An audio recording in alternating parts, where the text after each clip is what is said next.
Okay guys, if you want to run DeepSeek AI R1 for free in your PC, then what you can do is you can just go to search bar, then type here DeepSeek. When you type here DeepSeek, then you'll see the first link that will pop up for the DeepSeek AI.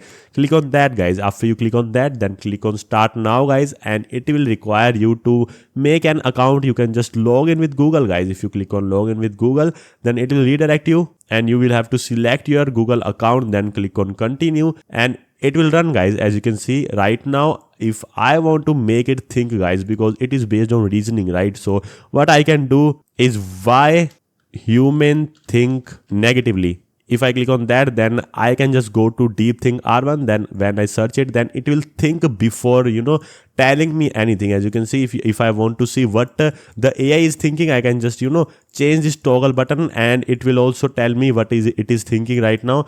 As you can see guys, it is generating me a response. As you can see, it is thinking right now. So if I toggle it, then I'll see what it is thinking right now. But if I just toggle it back, then you'll see it is not generating me any kind of response right now. It is just thinking. So if we want to see how it is thinking, we think guys, we as a human also think in our mind. So this is the mind of the AI running. Then this is the main answer guys that we'll see in DeepSeek R1 guys. It is very great guys. So yeah guys, this is how you can use DeepSeek AI for free in PC.